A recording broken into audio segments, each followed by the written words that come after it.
Yuk jadi bagian dari dakwah kami. Dukung operasional dakwah dan sosial kami, raih pahala amal jariah yang terus mengalir sampai hari kiamat. Assalamualaikum warahmatullahi wabarakatuh. Alhamdulillah, wassalatu wassalamu ala rasulillah. Segala puji dan puja kehadirat Allah subhanahu wa ta'ala, juga salawat dan taslim kepada Nabi besar Muhammad sallallahu alaihi wa ala alihi wa sahbihi wasallam.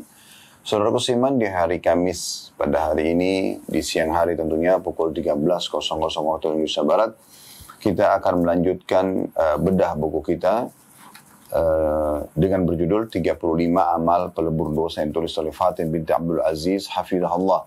Dan kita akan masuk insyaAllah amalan ke-30 pada kesempatan ini, pelebur dosa, sekaligus amalan ke-31 yaitu haji, amalan ke-30 dan amalan 31 umrah.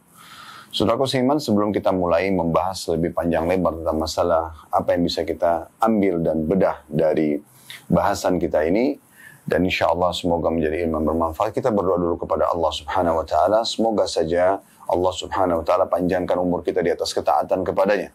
Semua hal yang terbaik yang diberikan kepada hamba-hambanya yang saleh, dari amal-amal saleh, dari niat-niat yang saleh, dari juga pengampunan dosa dan permohonan ampun, ya, Allah subhanahu wa ta'ala berikan kepada kita maksimal, serta juga Allah panjangkan umur kita di atas ketaatan kepadanya, dan juga Allah subhanahu wa ta'ala menerima seluruh amal-amal yang pernah kita kerjakan, yang sedang kita kerjakan, yang akan kita kerjakan sampai menjelang ajal dan nanti dengan pahala yang sempurna.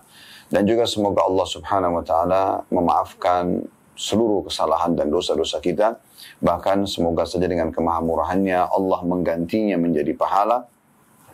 Dan tentunya kita berharap Allah subhanahu wa ta'ala selalu menjaga negara kita, keamanan kita, ketentraman kita, kebahagiaan kita, kemakmuran kita, serta juga persatuan dan kesatuan kita di atas. Tentunya kita berharap keimanan dan juga keislaman, dan itu selalu Allah sempurnakan. Dan kita baru saja melalui Pilpres, semoga Allah subhanahu wa ta'ala menjadikan pemilihan ini adalah pemilihan yang terbaik, diberikan kepada kita pemimpin yang terbaik, yang tentu akan membawa kita semua kepada kebaikan dan kemajuan tentunya. Dan siapapun yang diberikan amanah nanti, semoga Allah subhanahu wa ta'ala menjadikan mereka menjalankan amanah dengan baik, dan juga memberikan hak masyarakat dan juga hak negara, dengan tentunya memuliakan negara kita dan memakmurkannya sehingga menjadi contoh bagi negara-negara yang lain. Dan siapapun yang menginginkan keburukan bagi negeri kita, bagi kemakmuran kita, kemerdekaan kita, semoga Allah kembalikan tipu daya mereka kepada diri mereka sendiri. Dan juga semoga Allah subhanahu wa ta'ala menolong saudara-saudara kita dimanapun yang sedang tertindas, terutama di Gaza di hari-hari sekarang. Semoga Allah ikhlaskan niat mereka, terima para syuhada mereka, muliakan Islam di tangan mereka dan tangan kita semua, serta Allah ikut sertakan kita bersama mereka di pahala, baik dengan doa, dengan harta, juga dengan jiwa kita. Dan semoga saja Allah subhanahu wa ta'ala menyatukan kita semua di surga firdausnya tanpa hisab, sebagaimana disatukan dalam majelis ilmu yang mulia ini. Allahumma amin. Baik teman-teman sekalian, kita akan masuk ke amalan ke-30 dan 31 dari pelebur dosa. Baik, saya akan langsung bacakan di halaman 81, amalan ke-30, setelah tentunya kita membahas pada waktu yang lalu amalan ke-29, sholat pada malam Lailatul Qadar. Dan sekarang kita masuk ke masalah haji. Diangkat oleh beliau dan penulis sebuah hadis Nabi alaihi salatu wassalam yang diriwayatkan oleh Imam Bukhari, berbunyi dari Abu Hurairah radhiyallahu anhu bahwa ia berkata, saya mendengar Rasulullah sallallahu alaihi wasallam bersabda, "Man hajja lillahi falam yarfuth walam yafsuq raja'a kayaumi waladathu ummu." Barang siapa yang menunaikan ibadah haji karena Allah, tidak berbuat rafath, tidak berbuat fusuk, maka dia akan kembali seperti pada waktu dilahirkan oleh ibunya. Di sini penulis mengatakan, yakni setelah menunaikan ibadah haji, dia tidak mempunyai dosa dan maksiat, karena telah diampuni oleh Allah subhanahu wa ta'ala dengan sebab hajinya. Sebagaimana bayi pada saat dilahirkan tidak mempunyai dosa lagi. Imam Ibnu Hajar berkata, rafath yang dimaksud di sini, barang siapa menunaikan ibadah haji karena Allah tidak berbuat rafath. Kata beliau, rafath adalah jima. Dinamakan dengan rafath sebagai kata sindiran dan agar tidak terlalu vulgar. Berkata Imam Azhari, rafath adalah segala sesuatu yang diinginkan lelaki dari lawan jenisnya. Sedangkan tidak berbuat fusuk, maksudnya tidak berbuat kemaksiatan dan kejahatan. Ini baru kita bacakan saja. Nanti akan kita panjang lebar paparkan tentang masalah ini. Saya langsung hubungkan dengan amal ke-31 karena haji dan umrah kalau dibahas tidak mungkin dipisahkan. Walaupun tentu di sini penulis memberikan nomor urut masing-masing, ya. Amalan ke-31 adalah umrah. Dari Abu Hurairah radhiyallahu anhu diriwayatkan bahwa Rasulullah SAW bersabda, "Al-umrata ila al-umrati kafaratun lima bainahuma wal hajjul mabrur laysa lahu jazaa'un illa al-jannah." Antara mengerjakan umrah yang satu dengan lainnya adalah penghapus dosa di antara keduanya. Dan haji mabrur tidak ada balasannya kecuali surga. Dua buah riwayat ini kita bisa lihat membahas tentang masalah haji dan umrah. Kita coba dulu bedah apa yang diangkat oleh penulis, baru kita panjang lebar masuk ke bahasan dua ibadah yang mulia ini. Di amalan ke-30, saudaraku seiman, kata Nabi SAW, "Man hajja", barang siapa menunaikan ibadah haji. Di sini bisa diambil faedah pertama dari hadis, adanya anjuran untuk melaksanakan ibadah haji. Dan kita tahu haji adalah salah satu dari rukun Islam, dan barang siapa yang mampu maka wajib baginya mengerjakan sekali seumur hidup. Dan kalau ada orang yang Allah berikan karunia, kelebihan rezeki, dan dia ingin mengerjakan berulang-ulang juga tidak masalah, ya. Karena bahasa Nabi SAW, "Man hajja", barang siapa yang haji, maksudnya adalah baik yang pertama, ataupun yang kedua, ataupun yang ke-10. Sama, akan mendapatkan keutamaan yang sama bila memenuhi syarat yang sama. Ini pelajaran pertama. Maksudnya adanya motivasi agar setiap muslim mengerjakannya. Kalau yang belum pernah sama sekali, dan dia punya kemampuan, maka minimal sekali seumur hidup. Namun kalau dia punya kemampuan ekstra, kemudian dia ingin mengulang-ulanginya, maka tidak masalah. Karena bahasa Nabi SAW, "Man hajja", siapa yang haji, berlaku bagi orang yang pertama kali ataupun yang sudah berulang kali.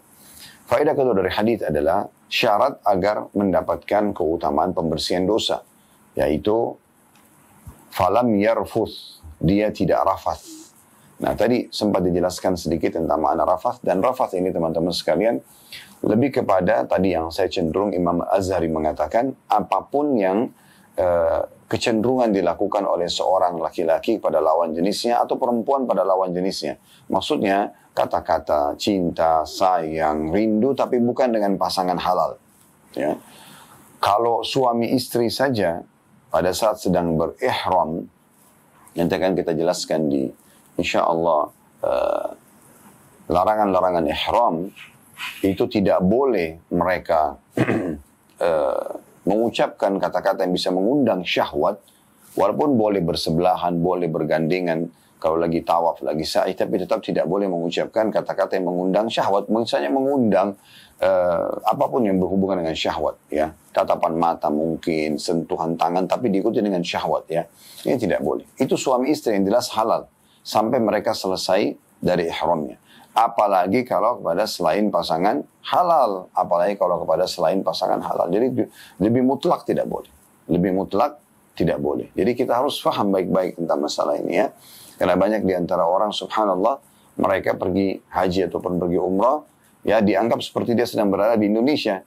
Ya, yang karena biasa akrab, biasa bercandaan, ya, kepada atau bersama atau dengan lawan jenis, maka dia anggap itu biasa saja.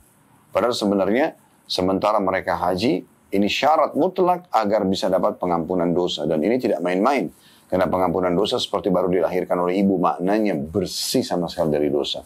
Jadi pada saat itu betul-betul kita sedang diterapi dan ditraining. Tidak boleh sama sekali kita, ya, berhubungan dengan lawan jenis yang bukan mahram kita. Dalam arti kata di sini hal-hal yang bisa membawa syahwat atau haram. Yang ketiga yang bisa diambil adalah syarat kedua, walam yafsuk. Dan fusuk atau fisk itu adalah semua pelanggaran agama. Jadi kalau tadi rafath lebih kepada cenderung lebih kepada zina, kalau ini adalah semua dosa yang lain. Apapun sifatnya tetap tidak boleh dilakukan.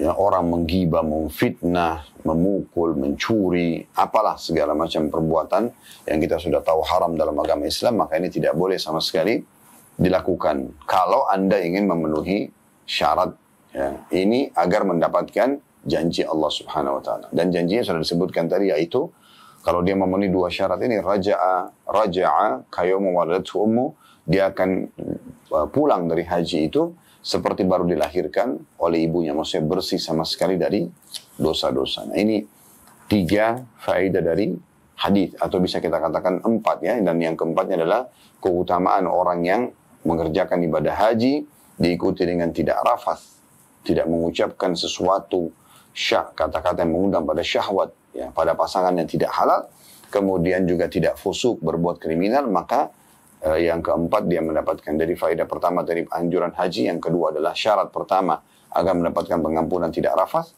Kemudian syarat ketiga, faedah ketiga adalah syarat kedua, yaitu tidak fusuk. Dan faedah keempat adalah janji Allah Subhanahu wa taala pembersihan dosa seperti baru dilahirkan oleh ibu.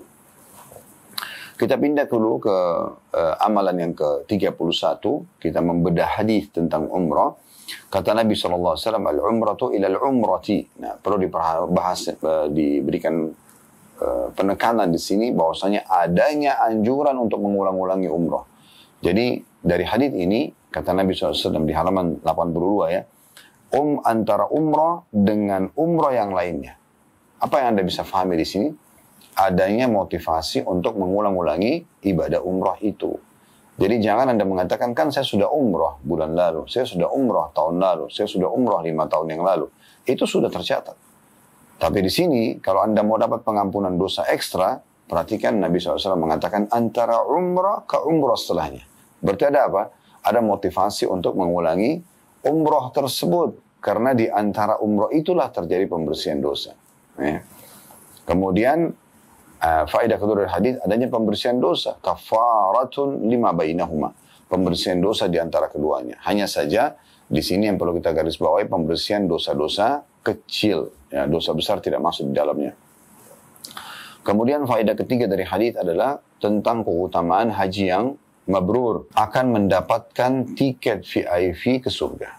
Akan mendapatkan tiket VIP ke surga. Karena dikatakan wal hajjul mabrur laisa lahu jazaa'il jannah. Haji yang mabrur tidak ada balasannya kecuali surga. Haji yang mabrur berarti haji memenuhi syarat dan rukun-rukunnya. Ya. Haji yang diikuti dengan amal-amal saleh. Ya. Sampai Nabi SAW memasukkan dalam hadis, termasuk dalam atau birnya haji itu, atau haji yang mabrur, adalah memberikan makan kepada orang, menjaga tutur kata yang baik. Ini yang kita bisa ambil dari 2 buah hadis di amal 30 dan 31. Sekarang kita akan lebih dalam, teman-teman sekalian, masuk ke syarah atau penjelasan dan tambahan informasi. Saya akan mengambil hadis-hadis Nabi SAW dari kitab Sahih At-Targhib Tarhib dalam kitab haji.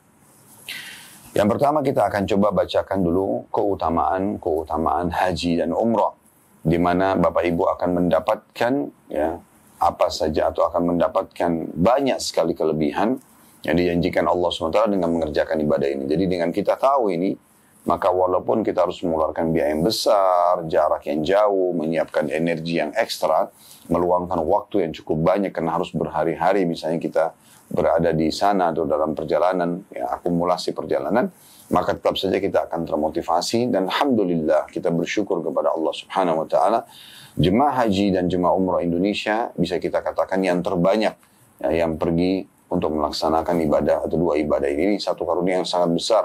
Semoga Allah Subhanahu wa taala menjaga ya, dan bahkan menambah, memberkahi apa yang sudah kita lakukan, dan semoga Allah menanamkan lebih dalam lagi cinta kita terhadap 2 ibadah haji dan umrah ini tentunya, sehingga kita selalu mengulang-ulangi. Allahumma amin. Saya akan bacakan hadis ya. Pertama dari hadis Abu Hurairah radhiyallahu anhu. Hadis ini diriwayatkan oleh Bukhari Muslim. Beliau berkata, "Su'ila Rasulullah sallallahu alaihi wasallam ayyul amali afdal." Telah ditanyakan kepada Nabi sallallahu alaihi wasallam, amal apakah kira-kira yang paling utama, yang paling besar pahalanya, paling Allah cintai? Qala, maka Nabi sallallahu alaihi wasallam bersabda, imanun billahi wa rasulih. Yang pertama adalah beriman kepada Allah dan Rasulnya. Ini amal yang paling luar biasa. Kita mengakui Allah subhanahu wa ta'ala itu benar ada, dan tidak ada Tuhan yang berhak disembah kecuali Dia. Dia satu-satunya Tuhan, pencipta, pemilik, raja, penguasa, yang menghidupkan, yang mematikan, yang menggantikan siang dan malam, menciptakan apapun yang nampak atau tidak nampak oleh mata kita. Dan kita beriman kepadanya, serta kita mengikuti apa yang telah Dia perintahkan dalam kitabnya Al-Quran dan dibawakan dan diajarkan oleh Nabi Muhammad SAW, juga meninggalkan apa yang dilarang. Serta juga beriman kepada Rasulnya. Kita meyakini Nabi Muhammad SAW betul utusan Allah, lalu kita menjadikan beliau sebagai suri tauladan. Ini amal yang paling afdal. Qila, lalu dikatakan setelah itu, thumma maza. Lalu setelah itu apa lagi ya Rasulullah? Qala al-jihadu fi sabilillah. Maka Nabi SAW mengatakan jihad di jalan Allah. Qila thumma madha. Kemudian ditanya lagi, apa lagi ya Rasulullah? Qala hajjum mabrur. Maka beliau mengatakan haji yang mabrur. Anda bisa perhatikan baik-baik bagaimana dari hadis ini ada penjelasan dan penekanan kalau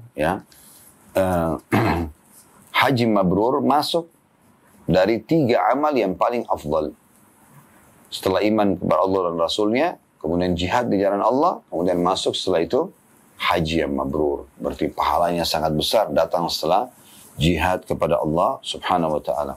Dan haji mabrur di salah satu hadis Nabi SAW disebutkan, dan hadis ini hadis yang hasan, ya. Kata Nabi dari hadis Jabir radhiyallahu anhu, kata Nabi SAW, inna birral haji it'amul ta'am wa tayyibul kalam. Sesungguhnya haji yang mabrur adalah termasuk dalamnya memberikan makan dan bertutur kata yang baik. Bertutur kata yang baik. Ya. Kemudian selanjutnya, teman-teman sekalian, hadis Nabi alaihi salatu wassalam yang sahih diriwayatkan oleh At-Tabarani dalam Mu'jam Al-Kabir dari hadis Al-Husain bin Ali radhiyallahu anhuma, cucu Nabi sallallahu alaihi wasallam. Beliau berkata, ja'a rajulun ila Nabi sallallahu alaihi wasallam faqala inni jabanun wa inni dha'if. Faqala halumma ila jihadin la shaukata fihi al-hajj. Artinya, seseorang datang kepada Nabi SAW dan berkata, ya Rasulullah, sungguhnya aku ini penakut dan juga aku ini orang yang lemah secara fisik. Jadi orang ini kebetulan ingin mendengar dari Nabi SAW, kira-kira kalau seperti ini keadaan saya nggak bisa ikut berperang. Apa saran Anda? Apa yang bisa menyaingi pahala jihad atau berperang di jalan Allah yang butuh keberanian, butuh pengorbanan? Maka kata Nabi SAW, marilah melakukan jihad yang tidak ada perang di dalamnya atau tidak ada kesulitan, yaitu haji. Ya. Jadi di sini kita bisa lihat Nabi SAW menggambarkan haji itu sebagai perang, seperti berjihad di jalan Allah. Ya. Namun dia tidak ada tumpah darah, tidak ada menghadapi musuh. Ya. Hanya sekedar datang berzikir, beribadah kepada Allah Subhanahu Wa Taala, mengikuti syarat-syarat yang ada yang akan kita jelaskan nanti insyaAllah. Baik, selanjutnya juga hadis yang sahih diriwayatkan oleh Bukhari dan Ibnu Khuzaimah juga menyebutkan, namun lafaz Bukhari bunyinya begini, dari Aisyah radhiyallahu anha, beliau berkata, qultu ya Rasulullah, nara al-jihad afdal al-a'mal, afala nujahid. Kata Aisyah radhiyallahu anha mewakili para wanita, kami melihat jihad adalah amal yang paling afdal. Pergi berperang, setiap langkah dinilai pahala, setiap harta yang dikeluarkan dicatat sebagai pahala. Kalau pun dibunuh oleh musuh mati syahid, bisa memberikan syafaat 70 keluarga, masuk surga tanpa hisab, dan sekian banyak keutamaan orang yang mati syahid tidak kita bahas di saat ini. Ya. Maka Aisyah mengatakan, ya Rasulullah, kami lihat jihad adalah amal yang paling afdal. Ya. Apakah boleh kami pergi berperang? Maksudnya para kaum wanita. Qala lakinna afdal al-jihadi hajjum mabrur. Maka kata Nabi SAW, tetapi jihad yang paling afdal, terutama bagi kalian, wahai para wanita, adalah haji yang mabrur. Haji yang mabrur, haji yang mengikuti syarat dan peraturan-peraturannya. Itu riwayat Bukhari. Riwayat Ibnu Khuzaimah, dan ini juga hadis yang sahih, qultu ya Rasulullah, hal ala nisa'i min jihad? Aku berkata, kata Aisyah radhiyallahu anha, wahai Rasulullah, apakah bagi wanita ada amalan jihad? Qala alaihinna jihadun la qitala fihi al-hajj wal umrah. Kata Nabi SAW, mereka mengikuti jihad yang tidak perlu ada peperangan di dalamnya, yaitu haji dan umrah. Dari sini berarti juga ada motivasi secara khusus agar setiap wanita pun sibuk untuk mengulang-ulangi ibadah haji dan umrah. Demikian pula dengan hadis yang diriwayatkan oleh An-Nasai dengan sanad hasan dari hadis Abu Hurairah radhiyallahu anhu, beliau berkata, Nabi SAW bersabda, jihadul kabiri wal dha'ifi wal mar'ati al-hajj wal umrah. Ketahuilah bahwasanya jihadnya orang yang lanjut usia, orang tua pun, sudah tua pun dianjurkan tetap mengerjakan ibadah haji dan umrah. Jihadnya orang yang lanjut usia, orang yang lemah, dan perempuan adalah haji dan umrah. Ya, berarti di sini tidak ada alasan untuk tidak kerjakan ibadah haji dan umrah. Para wanita pun ditekankan untuk pergi, para orang tua pun dianjurkan untuk tetap pergi mengerjakan ibadah yang mulia ini. Demikian pula teman-teman sekalian, dalam riwayat yang mirip dengan ini, riwayat Ibnu Majah, dari hadis Ummu Salamah radhiyallahu anha, bahwa Rasulullah SAW bersabda, al-hajju jihadu kulli dhaif. Haji adalah jihadnya setiap orang yang lemah. Maksudnya lemah di sini adalah lemah secara fisik, ya. Nah, harta dia diharuskan harus ada gitu kan, harus memilikinya. Atau minimal dia dibayarkan oleh orang lain. Kemudian hadis yang lain. Ini hadis yang sangat mulia, ya, adanya anjuran agar mengulang-ulangi umrah, mengulang-ulangi haji, adalah hadis Abdullah bin Mas'ud radhiyallahu anhu. Hadis ini riwayat Tirmidzi, riwayat Ibnu Khuzaimah, riwayat Ibnu Hibban. Dan semua ini mereka mengatakan hadisnya hasan, ya. Dan lafadznya At-Tirmidzi dengan sanad hasan sahih, bahwasanya Rasulullah SAW bersabda, tabi'u bainal haji wal umrah, fa innahuma yanfiyan al-faqra wad dhunuba kama yanfi al-kiru khabath al-hadid wal dhahabi wal fidda, wa laysa lil hajjati al-mabrurati thawabun illa al-jannah. Selalu kerjakan saling menyusul satu sama yang lain, haji ke haji yang lain, umrah yang lain, atau haji ke umrah ke haji. Ulang-ulangin, tabi'u, susulkan satu sama yang lain, ulang-ulangi. Ini hadis yang mulia sekali, ya. Karena keduanya, maksudnya haji dan umrah itu benar-benar akan menghapus kefakiran. Siapa yang tidak mau hilang darinya kefakiran, kemiskinan? Karena dua-duanya akan menghapus kefakiran dan dosa-dosa. Sebagaimana, ya, kata Nabi SAW, ubapan tukang besi. Ya, kalau kita lihat tukang besi, kalau dia menghilangin, ya, karat-karat, dia menggunakan semprotan api. Nah, seperti itu. Sebagaimana ubapan tukang besi mengikis karat besi, emas dan perak. Dan haji yang mabrur tidak ada pahalanya selain surga. Nah, ini Anda bisa bayangkan luar biasa, ya. Rutinkan, kerjakan, terus jadikan sebagai rangkaian daripada doa kalian. Jadikan sebagai program hidup kalian, target kalian, tujuan kalian. Salah satu program yang selalu dilakukan adalah mengulang-ulangi haji dan umrah. Umrah ke umrah, umrah ke haji, haji ke umrah, haji ke haji yang lainnya, terus ulang-ulangi. Karena keduanya keutamanya akan didapatkan bagi yang pertama melaksanakan dan yang sudah berulang-ulang mengulanginya. Ya, maka tadi saya bilang di awal, jangan Anda bilang, oh saya kan sudah pernah umrah bulan lalu, saya pernah umrah tahun lalu, saya pernah haji tahun lalu. Itu yang lalu. Anjuran di sini tabi'u, ulang-ulangi. Karena keduanya akan menghilangkan, mengikis habis kefakiran. Bisa masuk dalamnya adalah kesusahan hidup. Dan dosa-dosa. Sebagaimana ubapan tukang besi, Anda bisa bayangkan ya, ini perumpamaan yang luar biasa. Menghilangkan karat dari besi. Anda lihat kalau ada karatnya besi, dibawa ke tukang besi, maka mereka akan memberikan ubapan api, ya, semprotan yang ada apinya, menghilangkan karatnya, sampai bersih kembali besi itu. Emas juga begitu dan perak. Maka bagaimana bersihnya dan bisa jadi mengkilat, seperti itu orang yang mengerjakan ibadah haji dan umrah, ya. Dan ketahuilah, haji yang mabrur, haji yang mengikuti syarat dan rukunnya, haji yang diikuti dengan ketaatan-ketaatan, jauh dari kemaksiatan. Malah di sana ditambah ekstra tadi dengan saya sebutkan hadisnya, memberikan makan orang-orang. Makanya kami biasa kalau haji, ya, dengan travel yang Allah amanahkan, saya selalu motivasi jemaah. Ayo kita ikut ke yayasan sosial sana, bagi-bagi makanan, minuman, kesempatan memberikan makan orang dari Afrika, orang dari Eropa, orang dari mana-mana. ngumpul di sana. Ya, kita berikan kepada mereka makanan-makanan tersebut. Dan juga menjaga tutur kata. Yang ada cuma zikir, berdoa, kata-kata yang baik, kata-kata yang santun. Maka haji yang mabrur tidak ada balasannya kecuali surga. Ini luar biasa. Belum lagi setiap langkah yang Anda lakukan, langkah kaki Anda, putaran roda kendaraan Anda mobil misalnya, mulai Anda pergi daftar ke travel, mulai Anda menuju ke manasik, mulai Anda menuju ke bandara, kemudian baling-baling pesawat yang terbang membawa Anda menuju ke sana, kemudian nanti mungkin ada tiba di sana Anda naik bus, mungkin ada dari kota Madinah ke Mekah, kereta cepat, dan segala macam yang memang transportasi kita menuju ke sana, maka semua ini akan dihitung pahala di sisi Allah Subhanahu wa taala. Dalam sebuah hadis yang hasan diriwayatkan oleh Al-Baihaqi dan juga Ibnu Hibban. Hadis ini teman-teman sekalian berbunyi dari hadis Ibnu Umar radhiyallahu anhu bahwa Rasulullah sallallahu alaihi wasallam bersabda, "Ma tarfa'u ibilul haji rijlan wala tada'u yadan illa kataballahu lahu biha hasana aw maha anhu sayya aw rafa'ahu biha darajah." Ketahuilah kata Nabi SAW, tidaklah seekor unta kendaraan orang yang berhaji mengangkat satu kakinya dan tidak pula meletakkan tangannya atau kaki depannya. Jadi zaman dulu orang pakai unta atau kuda. Sekarang kan kita mobil, ya, roda mobil tadi saya katakan, baling-baling pesawat dan segala macam ya. Allah punya cara menghitungnya. Dan tidak pula hewan, tidaklah saya ulangi, tidaklah seekor unta kendaraan ya.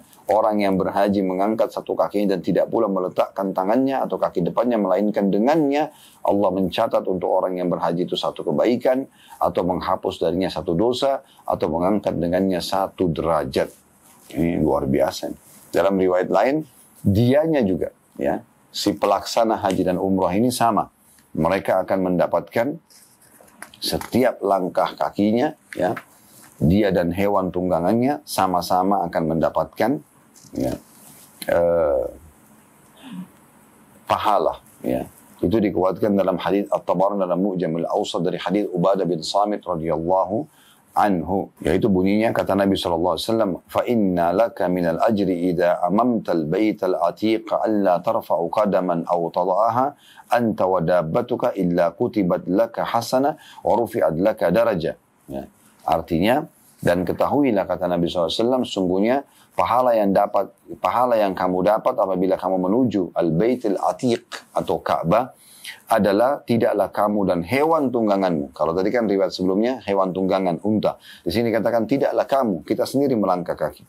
Dan hewan tunggangan mengangkat atau meletakkan kaki, melainkan dicatat satu kebaikan untukmu dan dinaikkan satu derajat. Ini keutamaan yang luar biasa. Ya. Baik, selanjutnya teman-teman sekalian, hadis juga Nabi SAW tentang diijabahnya doa para orang-orang yang pergi haji dan umrah. Siapa yang tidak ingin teman-teman sekalian apa yang kita panjatkan diterima, ya, baik buat diri kita ataupun orang-orang yang kita cintai? Tentu saja kita semuanya mau. Dengarkan baik-baik hadis dengan sanad hasan di ghairihi, diriwayatkan oleh Al-Bazzar dan semua perawinya thiqah atau terpercaya, ya. Dari hadis Jabir radhiyallahu anhu bahwa Rasulullah sallallahu alaihi wasallam bersabda, "Al-hujjaju wal-ummar wafdullah, da'ahum fa'ajabu wa sa'aluhu fa'atahum." Sesungguhnya para jemaah haji dan jemaah umrah adalah delegasi Allah, tamu-tamu dan utusan Allah. Allah memanggil mereka. Nah, panggilan sini penting di garis bawah, ya. Allah memanggil mereka, lalu mereka pun memenuhi panggilannya. Dan mereka memohon kepadanya, berdoa, dan Allah pun akan memberi hasil atau jawaban dari doa mereka. Di sini maksudnya Allah memanggil mereka. Teman-teman sekalian, cobalah jangan terlalu berpikiran negatif atau sensitif di saat Anda mendapatkan penawaran dari sebuah travel atau penawaran dari kerabat kita atau teman kita yang baru pulang umrah misalnya. Lalu kita mengatakan, itu kan karena dia punya travel jadi dia ngomong. Enggak, jangan. Bisa saja, bukan cuma bisa. Itu kemungkinan besar sekali, ya.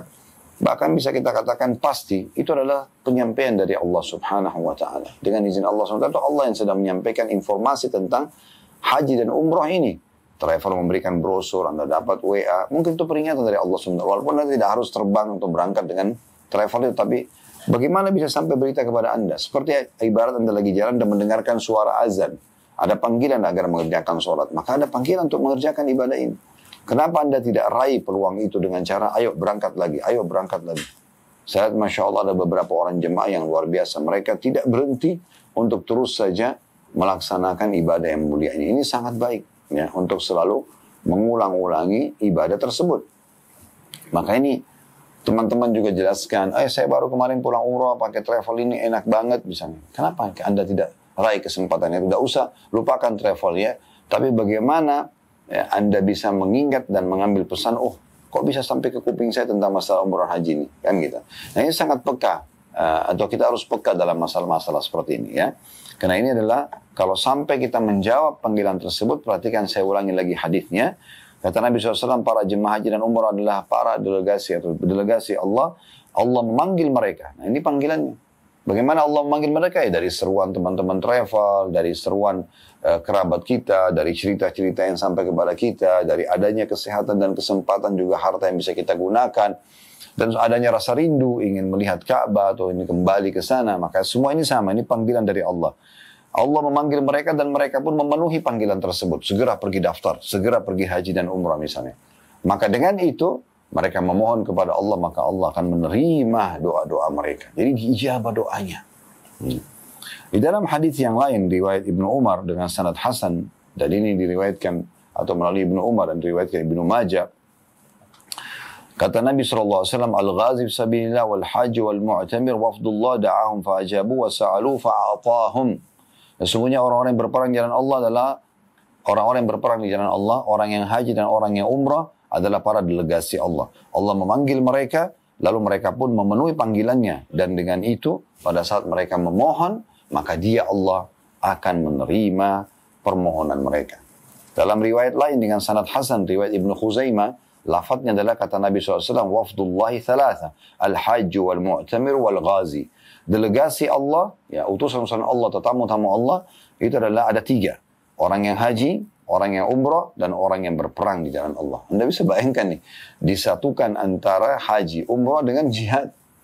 Begitu luar biasanya kita melihat seorang mujahid kalau pergi berperang, itu luar biasa pengorbanannya. Maka haji dan umrah, ya itu setara dengan perbuatan tersebut. Kemudian dalam riwayat yang lain, ya, disebutkan, riwayat Ibnu Umar, atau dari hadis Ibnu Umar radhiyallahu anhu, hadis yang cukup panjang ya. Hadis ini diriwayatkan oleh Ibnu Hibban dalam sahihnya. Di sini disebutkan di bab ke-9. Coba saya lihat dulu bab ke-9-nya. Saya akan bacakan hadis Ibnu Umar ini. Beliau berkata, "Ja'a rajulun minal ansari ila Nabi sallallahu alaihi wasallam faqala ya Rasulullah kalimatun as'alu anhunna."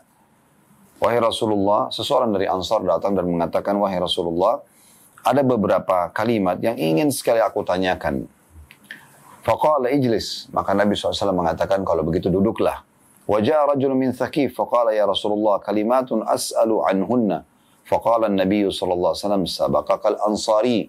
Kemudian datang lagi seseorang laki-laki dari suku Thaqif. Dan berkata, wahai Rasulullah, ada beberapa kalimat yang ingin sekali aku tanyakan. Maka Nabi SAW mengatakan, engkau telah didahului oleh laki-laki dari Ansar ini. Maksudnya dia lebih dulu mau bertanya. Biarkan dia dulu baru kamu bertanya. Faqala al-Ansariyu innahu rajulun gharib wa inna lil gharibi haqqa fabda bihi. Maka orang Ansar itu sebagai adab dan tata krama mengatakan, sesungguhnya ya Rasulullah dia adalah orang asing. Maksudnya bukan dari kota Madinah, tidak sering kita lihat. Kalau saya orang Madinah bersama dengan Anda, maka dia punya hak wajar kalau dia didahulukan, maka mulailah dari dia. Fa'aqbala ala Thaqafi. Ya, maka Nabi SAW pun menghadap kepada orang dari Thaqif tadi. Faqala in syi'ta amba'tuka amma kunta tas'aluni anhu wa in syi'ta tas'aluni wa ukhbiruk. Kata Nabi SAW, kalau kau mau, aku bisa memberitahukan kepadamu tentang apa yang kau mau tanyakan. Dan kalau kau mau, kau boleh bertanya dan akan aku jelaskan nanti setelah kau bertanya. Faqala ya Rasulullah, bal ajibni amma kuntu as'aluk. Maka orang itu mengatakan, kalau begitu ya Rasulullah, silahkan Anda saja yang langsung menjelaskan apa yang aku ingin tanyakan. Qala ji'ta tas'aluni 'anil ruku'i was sujudi was salati was saum. Kata Nabi SAW, engkau datang bertanya kepada aku tentang hukum dan pahala daripada orang ruku, sujud, salat dan puasa. Faqala, maka orang dari Thaqafi tadi mengatakan, walladhi ba'athaka bil haqq ma akhta'ta mimma kana fi nafsi syai'a. Maka orang ini mengatakan, demi zat yang telah mengutus Anda dengan benar, sesungguhnya benar-benar ya Rasulullah, Anda tidak salah sedikit pun dari apa yang ada dalam hatiku atau dalam hatiku saya. Qala fa idza raka'ta fada rahilataika ala rukbataik thumma farrij asabi'aka thumma askun hatta ya'khudha kullu 'udwin ma'khadha wa idza sajadta famakkin jabhataka wa la tankuru naqra wa salli awwal an-nahari wa akhirah. Maka Nabi SAW mengatakan, apabila kamu ruku maka letakkanlah kedua telapak tanganmu pada kedua lututmu dan lalu renggangkanlah jari-jarimu. Kemudian diam hingga setiap anggota tubuh mengambil posisi masing-masing. Dan apabila kamu sujud, maka pastikan dahimu menempel dan jangan buru-buru seperti burung mematok makanan. Dan sholatlah pada awal dan juga akhir. Di awal siang dan di akhir, atau maksudnya di malam. Faqala ya Nabi Allah, fa in ana sallaitu bainahuma. Maka orang itu mengatakan, wahai Nabi Allah, kalau seandainya saya sholat di antaranya, ya, maksudnya di antara dua waktu itu, siang dan malam, ya. Qala fa anta idan musalli. Kalau begitu kau akan dapatkan pahala sholat, ya. Boleh kamu lakukan. Wasum min kulli syahri 13 wa 14 wa 15. Dan kalau kau ingin puasa sunnah selain puasa Ramadan, puasalah 3 hari, puasa tanggal 13, 14 dan 15. Faqama Thaqafi thumma aqbala 'ala al-Ansari. Maka orang dari Thaqafi tadi, dari suku Thaqif, berdiri dan kemudian dia menuju kepada orang Ansar. Faqala in syi'ta, ya. Maka faqama Thaqafi, maka orang yang dari suku Thaqafi itu berdiri, ya, sudah selesai dia, Thaqif ini berdiri. Kemudian Nabi SAW menuju ke orang Ansar tadi. Faqala in syi'ta akhbartuka amma ji'ta tas'aluni wa in syi'ta tas'aluni wa akhbiruk. Kalau kau mau, kata Nabi SAW kepada orang Ansar tadi, kau bertanya, aku akan menyampaikan apa yang kau ingin tanyakan, maka aku akan sampaikan. Atau kalau tidak, kau bertanya, nanti aku akan jawab. Ya. Ini sebagai bentuk mukjizat, ya, dari Allah Subhanahu Wa Taala kepada Nabi Muhammad SAW. Beliau bisa tahu orang ini mau bertanya apa gitu. Qala ya Nabi Allah, akhbirni bima ji'tu as'aluh. Maka orang itu kena penasaran mengatakan, wahai utusan Allah, beritahukan apa kira-kira yang aku mau tanyakan kepada anda. Qala ji'ta tas'aluni 'anil haji ma lahu hina yakhruju min baitihi. Kau datang untuk bertanya, orang yang pergi haji pada saat dia keluar dari rumahnya, dia akan dapatkan apa? Wa ma lahu hina yaqumu bi Arafat, dan apa yang dia dapatkan pada saat dia sedang ada di Arafah. Wa ma lahu hina yarmil jimar, dan apa yang dia dapatkan pada saat dia melontar jumrah. Wa ma lahu hina yahliku ra'sah, dan apa yang dia dapatkan pada saat dia cukur rambutnya. Wa ma lahu hina yaqdi akhira tawafin bil bait, dan apa yang dia dapatkan pada saat dia menyelesaikan tawaf terakhirnya di rumah Allah. Faqala ya Nabi Allah, maka orang itu berkata, wahai Nabi Allah, walladhi ba'athaka bil haqq ma akhta'ta mimma kana fi nafsi syai'a. Demi zat yang mengutus anda dengan benar, sungguhnya anda sama sekali tidak salah dalam apa yang ada dalam jiwa saya ingin saya tanyakan. Qala, maka Nabi SAW mengatakan, fa inna lahu hina yakhruju min baiti awra anna rahilatahu la takhtu khutwah. Sesungguhnya orang yang mau haji ataupun mau umrah itu pada saat dia keluar dari rumahnya, maka tunggangannya tidaklah melangkah satu langkah, illa kataballahu lahu biha hasanah, kecuali Allah akan catatkan baginya satu pahala, au hatta anhu biha khati'ah, atau Allah hapuskan darinya satu dosa. Fa idza waqafa bi Arafah fa inna Allah azza wa jalla yanzilu ila sama'id dunya. Dan kalau dia sedang wukuf di Arafah, maka Allah yang maha mulia dan maha tinggi turun ke langit bumi. Fayaqul, sambil berkata, unzuru ila ibadi syu'than gubra. Lihatlah hai para malaikatku, hamba-hambaku ini datang, ya, maksudnya di Arafah dalam kondisi mereka berdebu, ya. Ishhadu anni qad ghafartu lahum dzunubahum. Dengan perbuatan mereka ini, saksikanlah kalau aku telah membersihkan dosa-dosa mereka. Wa in kanat adada qatris sama', walaupun jumlah dosa mereka seperti tetesan-tetesan air hujan dari langit. Wa ramli 'alij, atau jumlah pasir, ya. Wa idza ramal jimara la yadri ahadun ma lahu hatta yuwaffahu yaumal qiyamah. Dan kalau orang melempar jumrah, dia tidak tahu pahala yang bisa didapatkan karena besarnya, kecuali nanti pada saat dia wafat di hari kiamat. Wa idza halaka ra'sahu falahu bi kulli sya'ratin saqatat bi ra'si nurun yaumal qiyamah. Dan kalau seandainya dia mencukur rambutnya, maka setiap helai rambutnya itu akan menjadi cahaya yang terang untuknya pada hari kiamat. Wa idza qada akhir tawafin bil bait kharaja min dunubi qaumi waladathu ummu. Dan kalau dia menyelesaikan tawaf terakhirnya, ya di sini kalau haji ada namanya tawaf ifadah, tawaf wajib haji. Nanti kita jelaskan di sesi terakhir kita di materi ini, insyaallah. Maka kalau dia selesai mengerjakan tawaf terakhirnya dalam haji itu atau tawaf ifadah, maka dia seperti baru dilahirkan oleh ibunya, maksudnya bersih dari dosa-dosa. Dalam riwayat lain, yang kata Nabi alaihi salatu wassalam, tidaklah ya, dia orang-orang yang pergi ke rumah Allah itu mengangkat satu langkah atau tunggangannya mengangkat satu langkah kaki atau meletakkannya kecuali dicatatkan baginya satu pahala, dihapus juga dari satu dosa. Ya. Kemudian ditambahkan, dan kalau sholat di belakang maqam Ibrahim, ya, maka dia seperti mendapatkan pahala membebaskan satu budak dari anak Ismail.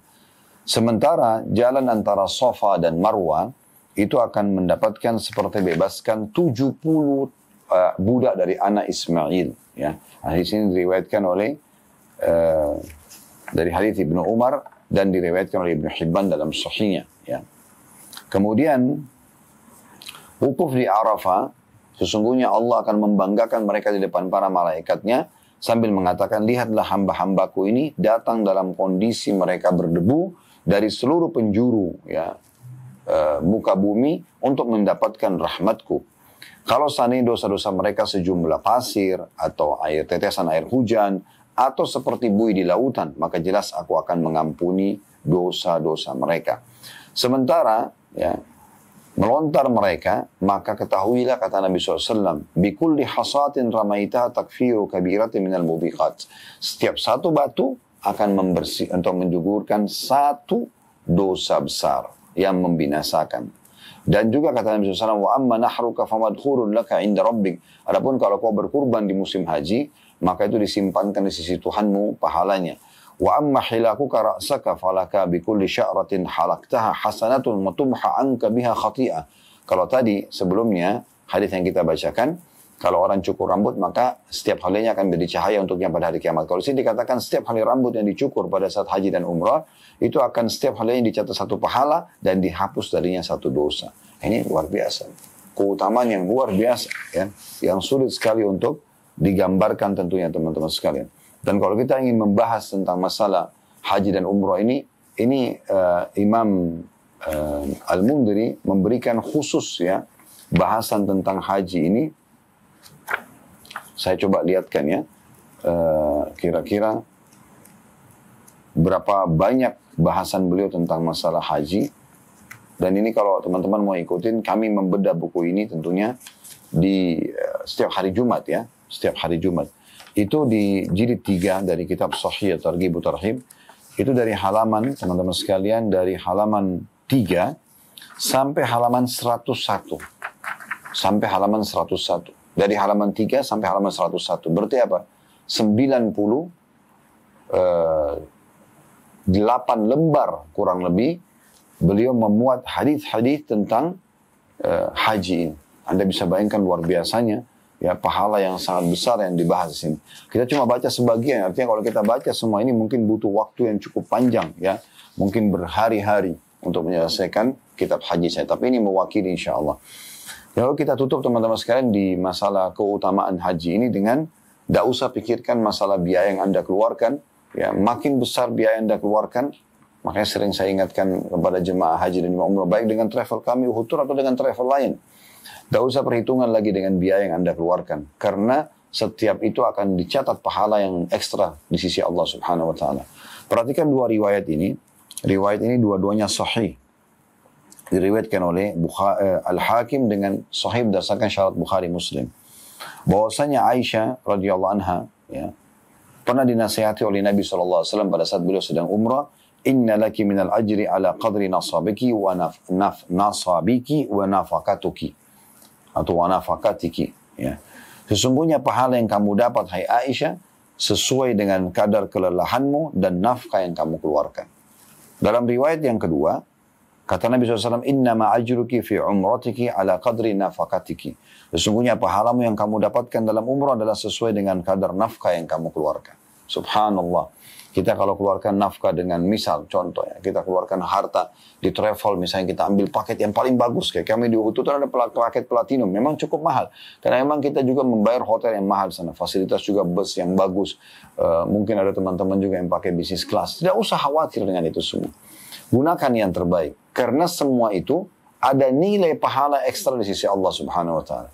Andai saja teman-teman sekalian orang yang ambil paket C misalnya, pahalanya sama saya dengan orang yang paket B, sama saya dengan orang yang paket A, yang dinilai hanya ibadah umrohnya saja, maka mungkin sama saja. Kalau gitu kita nggak usah pakai fasilitas yang bagus-bagus. Tapi ini tidak. Justru kalau kita keluarkan semua nafkah yang kita keluarkan. Karena orang haji pasti mengeluarkan nafkah. Untuk makan selama perjalanan, untuk tempat tinggal, transportasi, ya, dan segala macam. Lah. Mungkin termasuk dalamnya kita laundry pakaian kita misalnya. Atau apa sajalah. Semua itu akan dicatat pahala yang besar di sisi Allah Subhanahu wa Ta'ala. Ini teman-teman sekalian, hal yang luar biasa yang jangan sampai luput dari kita. Ya. Jangan sampai subhanallah Anda punya kemampuan tapi Anda tetap saja ya khawatir dalam mengeluarkan atau mengambil paket-paket yang bagus hanya karena mengatakan oh ini lebih murah, ini lebih mahal. Padahal sebenarnya semua ada pahala ekstra dengan Anda mengeluarkan itu.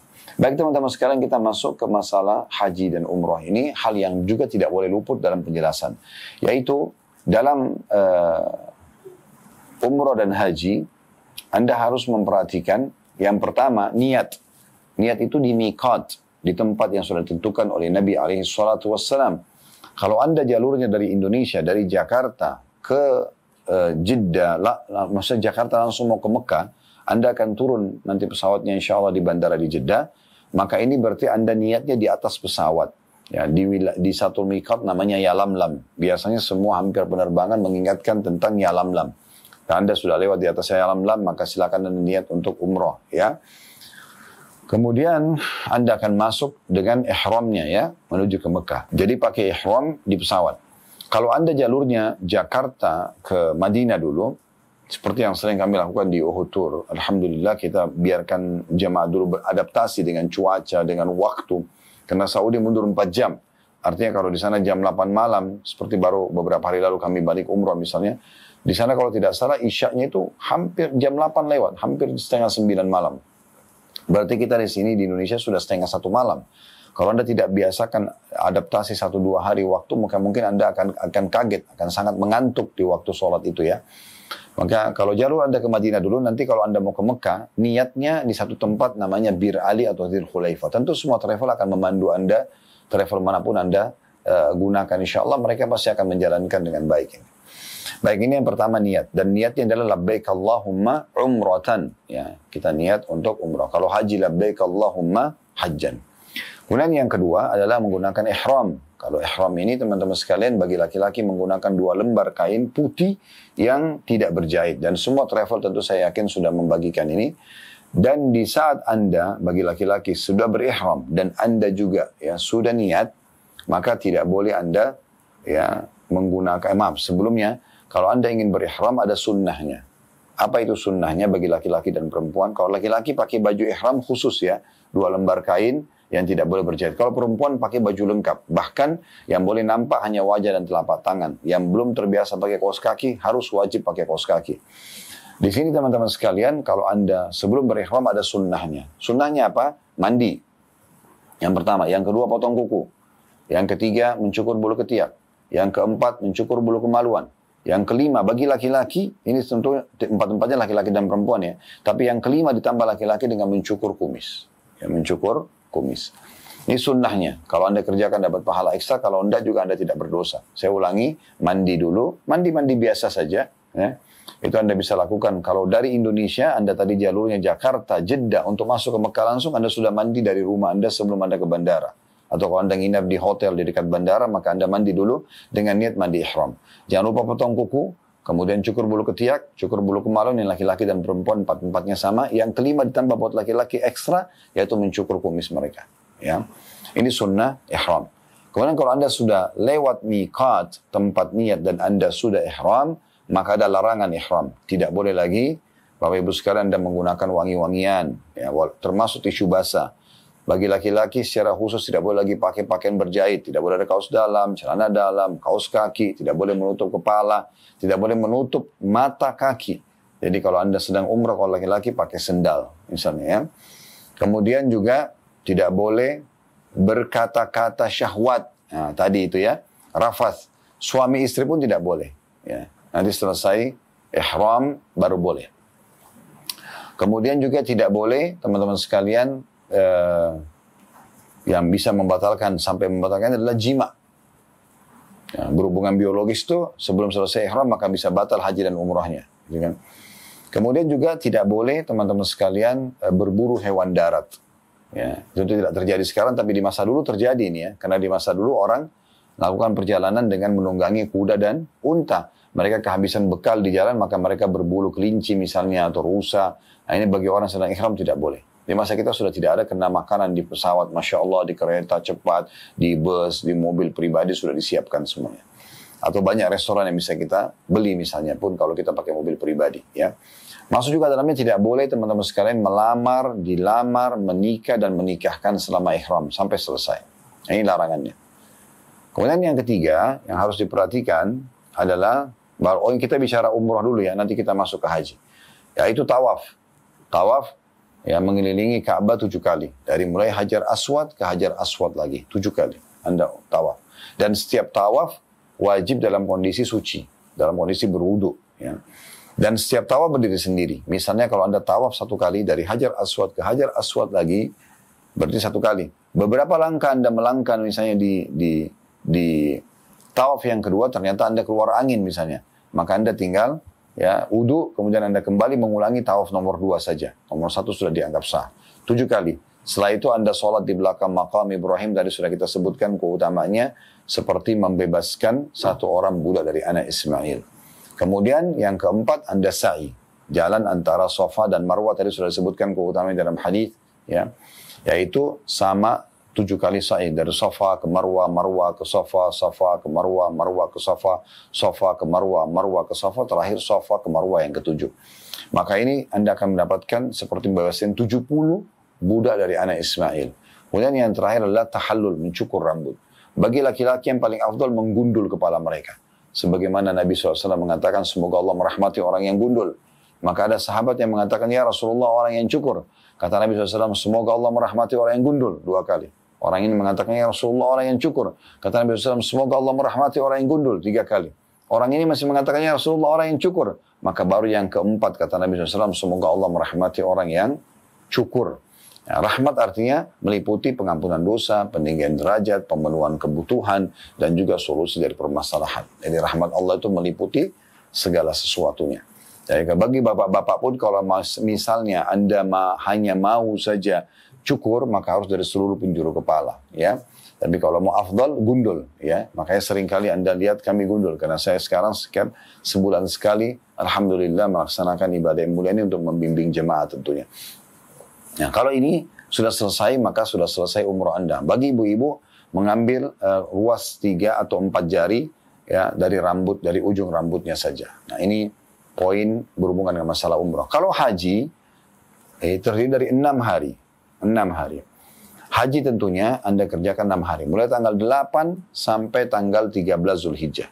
8, 9, 10, 11, 12, 13.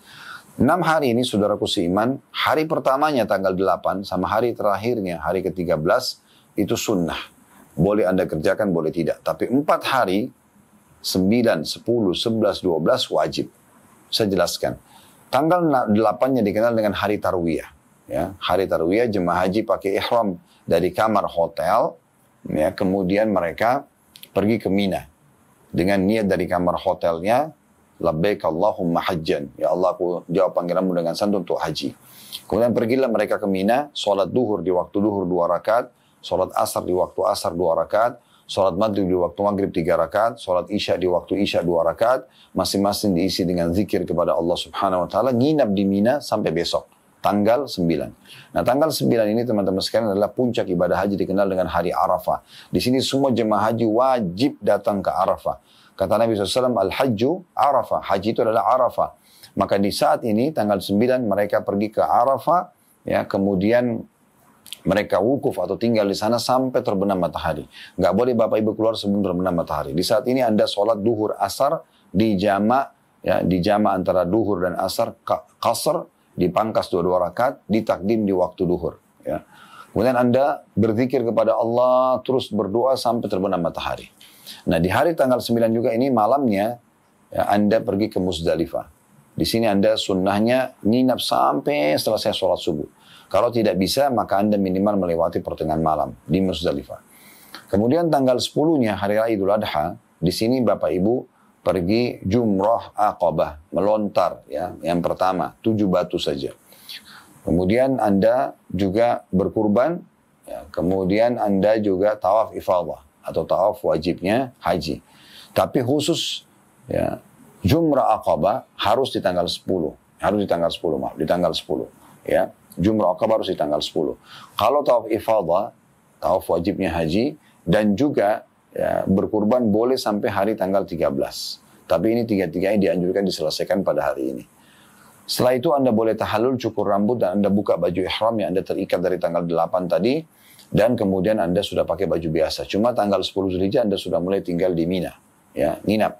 Duhur di waktu duhur, sholat 2 rakaat. Asar di waktu asar, sholat 2 rakaat. Maghrib di waktu maghrib 3 rakaat. Isya di waktu isya 2 rakaat. Anda nginap sambil berzikir dan beribadah kepada Allah.